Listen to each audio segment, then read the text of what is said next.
You do not question a weapon that saves your life.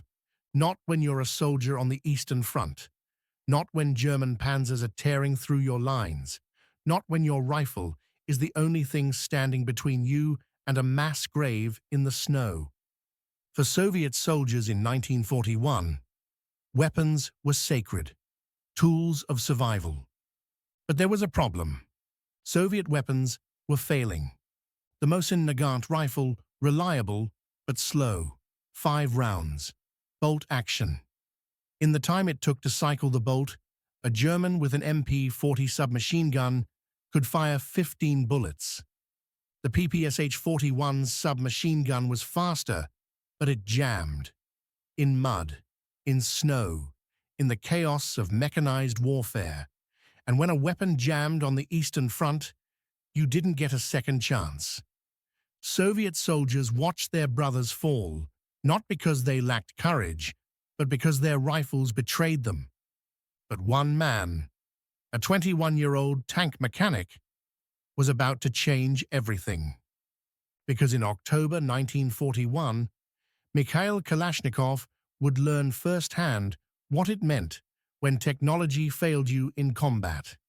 And that failure would drive him to create something the world had never seen. A rifle so simple a child could operate it, so reliable it would fire after being buried in sand, submerged in water, or frozen solid. So effective it would arm over 100 million soldiers across 7 decades. He would save countless Soviet lives. He would change warfare forever. And for the last years of his life, he would wish, desperately, painfully, that he had built tractors instead. His name was Mikhail Timofeyevich Kalashnikov, born November 10th, 1919, in Siberia, the 17th of 19 children. His father was a peasant farmer. The family had nothing. In 1930, when Mikhail was 10, Stalin's collectivization policies branded them as kulaks and deported the family to Siberia. Exiled, stripped of everything. Mikhail survived by working. At 17, he was a machinist at a tractor station. He had a gift, an intuitive understanding of machines, gears, engines, mechanical systems. In 1938, at age 19, he was conscripted into the Red Army, assigned to a tank division as a mechanic and driver for a T-34 tank. He began designing small improvements, better mechanisms for the tank's systems. The young mechanic had an inventor's mind. Then, on June 22, 1941, everything changed. Germany invaded. Operation Barbarossa. 3 million German soldiers. The largest invasion force ever assembled, smashing into Soviet defenses along a 2,000-mile front. The Red Army was not ready. By October 1941, Kalashnikov's tank unit was fighting near Bryansk, 200 miles southwest of Moscow. On October 6, 1941, during the Battle of Bryansk, his T-34 was hit. A German shell struck the tank. Shrapnel ripped into his left shoulder and arm. His crew pulled him from the burning wreckage. They evacuated him to a military hospital. He would survive, but his war as a tanker was over. Or so it seemed. Because in that hospital bed, Mikhail Kalashnikov began to think. He thought about the battle, about Soviet soldiers cut down by German submachine gun fire, about weapons that jammed at the worst moment. Soviet infantry needed something better. And Mikhail Kalashnikov, a peasant, a mechanic, a wounded tank driver with a 10th grade education, decided he would design it. It starts with paper. In the hospital, Kalashnikov asks for pencils and paper. He begins sketching. Rough diagrams, mechanical concepts. He has no formal engineering training, no degree, but he understands machines. He sketches a rifle, automatic, simple, reliable, Other wounded soldiers offer suggestions. Men who've used weapons in combat. One soldier says, "Make it so simple, a conscript can field strip it blind." Another, "Make it work in the mud, in the snow, when it's frozen." Kalashnikov listens. He refines his designs. By early 1942, he's recovered enough to leave the hospital. He could go home, survive the war in obscurity. He doesn't. Instead, he takes his drawings to the railway station, where he'd worked before the war. He convinces the machinists to help him build a prototype. They work in secret, using scrap materials. The first prototype is crude, a submachine gun design. It doesn't work well. But Kalashnikov learns. By late 1942, he has a working prototype. He takes it to military officials. They send him to Moscow, to the Central Scientific Developmental Firing Range, the Soviet Weapons Development Center. They test his submachine gun. It performs well. The military doesn't adopt it. They already have the PPSH-41, but they see potential in Kalashnikov. They assign him to work at the facility, learning, refining his skills. For the next 2 years, Kalashnikov studies weapons design, metallurgy, gas-operated mechanisms, manufacturing processes, and he keeps designing. Because by 1943, the Germans have deployed the Sturmgewehr 44, the world's first true assault rifle. Soviet command wants their own. In 1944, they issue a competition. Dozens of experienced engineers submit proposals, and Mikhail Kalashnikov, now 25, still a junior technician, submits his design. The first trials eliminate most entries. Mechanisms fail. They jam in dust tests. Kalashnikov's design advances. The second trials in 1946 narrow the field. Each weapon is tested rigorously, fired thousands of rounds, submerged in water, buried in sand, frozen, dropped. Kalashnikov's rifle keeps working. The final trials take place in 1947. Kalashnikov's design wins. On July 3, 1947, it's officially designated the Avtomat Kalashnikova Model 1947, the AK-47. It enters production in 1949. The weapon is revolutionary. Gas-operated, 30-round magazine. Fires 600 rounds per minute. Weighs less than 10 pounds. And most importantly, it almost never jams. You can drag it through mud, and it fires. Submerge it underwater, and it fires. Freeze it solid, thaw it, and it fires. The design is brutally simple.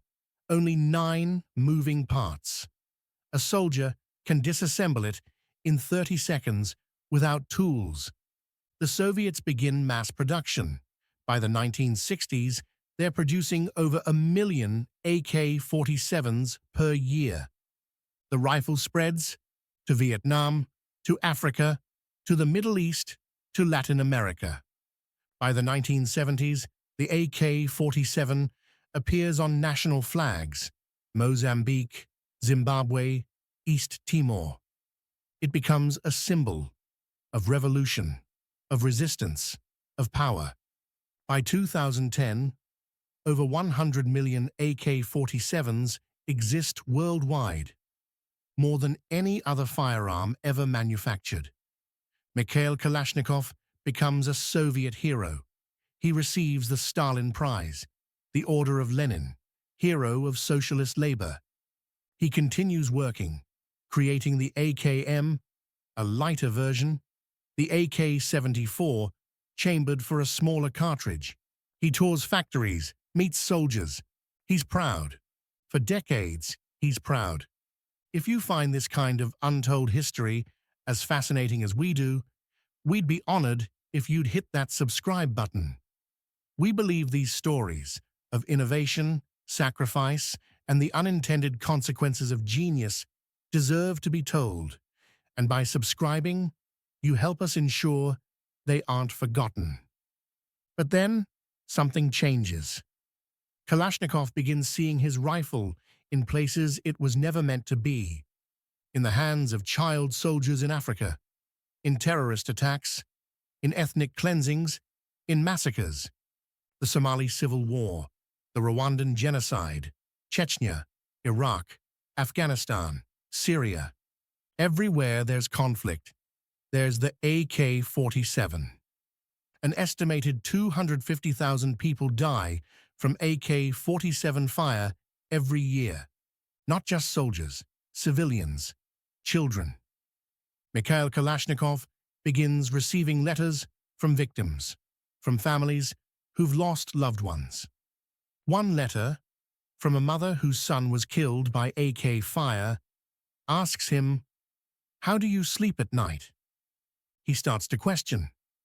In interviews in the 2000s, journalists ask about the weapon's legacy, about the deaths. At first, he deflects. "I designed it to protect my country. I'm proud of my work." But the questions persist. In 2007, at age 87, he says publicly, "I'm proud of my invention, but I'm sad that it is used by terrorists." In 2009, at age 89, "I would prefer to have invented a machine that people could use and that would help farmers with their work, for example, a lawnmower." And then, in 2012, at age 93, 1 year before his death, he writes a letter to the head of the Russian Orthodox Church. In it, he asks, "Am I to blame for the deaths of those people, even though I designed the weapon to protect my country?" He writes, "The pain in my soul is unbearable. I keep asking myself, if my assault rifle took people's lives, does that mean that I am responsible for their deaths?" The letter is only discovered and published after his death. The AK-47 didn't just change warfare, it changed the entire structure of global conflict. Before the AK-47, modern military weapons required industrial infrastructure, factories, supply chains. The AK-47 changed that. It was cheap. Early production costs, less than $20 per rifle. By the 1980s, you could buy an AK-47 for the price of a chicken in some markets. It was simple. A 15-year-old with 20 minutes of instruction could operate it. It was durable. A rifle could last 50 years with minimal maintenance. And it proliferated. The Soviet Union manufactured them by the millions. China alone produced over 50 million Type 56 variants. But here's what made it revolutionary. The Soviets gave it away to communist movements, to revolutionary groups, to anyone fighting against Western influence. The weapon became ideology neutral. By the 1990s, after the Soviet Union collapsed, millions flooded the black market. Military arsenals were looted.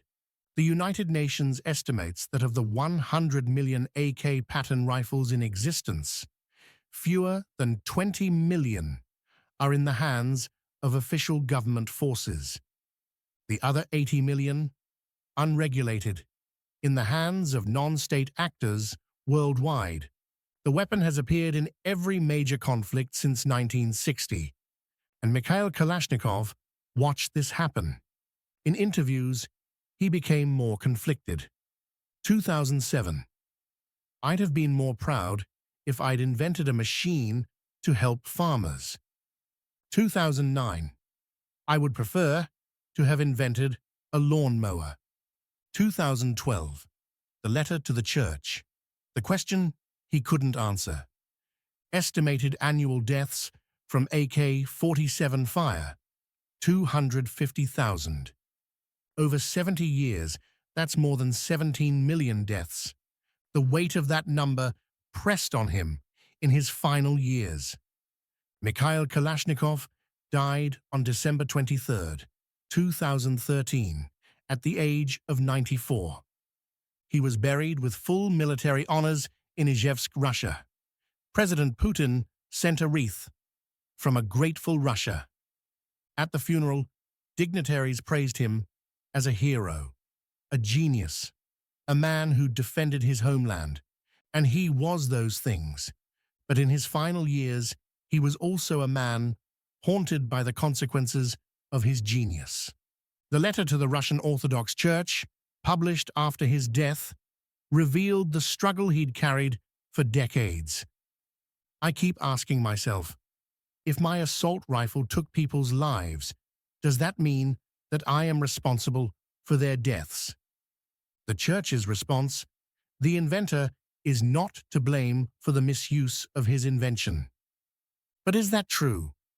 When you create something, truly create something new, do you bear responsibility for how it's used? Alfred Nobel invented dynamite. Horrified by its use in wars, he established the Nobel Peace Prize. Robert Oppenheimer led the Manhattan Project.